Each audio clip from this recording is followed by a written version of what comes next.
पर जी जब हमें गुस्सा आता है, ईर्ष्या होती है या मन दुखी होता है तो सबसे पहले मन में नकारात्मक विचार क्यों? नहीं, हमें पहले बताओ गुस्सा क्यों आता है। गुस्सा तब आता है जब हम ये कामना करते हैं कि ये ऐसे चले और वो नहीं चलता, कोई भी हो, तो गुस्सा आ जाता है। हमको ये सोचना है कि मुझे कैसे चलना है। जब मेरा बेटा गलत चल रहा हो तब मुझे कैसे चलना है। मेरी पत्नी जब प्रतिकूल चल रही तो मुझे कैसे चलना है। मुझे क्रोध नहीं लाना, बहुत प्यार से, बड़े गंभीरता से, धैर्य पूर्वक हमें समस्या का समाधान करना चाहिए।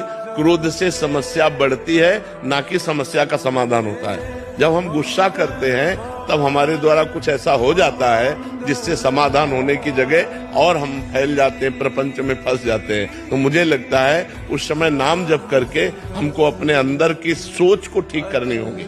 अगर हम अंदर की सोच को ठीक नहीं कर पाए तो जेल जितनी भरी है वो सब इसी में भरी है, काम में या क्रोध में या व्यभिचार में फंसा या हिंसा में फंसा, चोरी में फंसा, इसी में जेल भरी हुई। तो हमें लगता है हम उस समय अपनी सोच को कंट्रोल कर सके, उसके लिए भगवान का भजन है। भगवान के भजन में बहुत बड़ी सामर्थ्य है और सामने वाले का परिवर्तन क्रोध से नहीं होता, हमारी नम्रता और विनम्रता और सहनशीलता से होता है। एक बार श्री स्वामी एकनाथ जी महाराज महाराष्ट्र के गंगा स्नान करने गए, तो स्नान करके लौट रहे थे तो ऊपर विधर्मी का महल था, गली के ऊपर। उसने थूक दिया, देखा महात्मा का नहा के जा, तो ऊपर थूक दिया, ऊपर गिरा। वो फिर नहाने गए, वही गली थी, फिर लौटे, फिर थूक दिया, 100 बार थूका। वो 100 बार स्नान करके आए। जब 100 बार स्नान करके आए तो हार गया। वो नीचे उतर के आया और प्रणाम किया और कहा मुझे क्षमा कर दो। उनका क्यों भैया? बोले मैंने 100 बार आपके ऊपर थूका, अपराध किया। बोले नहीं, आपने बड़ी कृपा की। एक दिन में 1 बार गंगा स्नान करता था, आपकी कृपा से 100 बार गंगा स्नान हुआ। ये तो आपकी कृपा। वो चरणों में लौट गया और कहा आज के बाद कभी किसी महात्मा के साथ गलती नहीं करेंगे। विनम्रता और धैर्य ने उसको बदल दिया।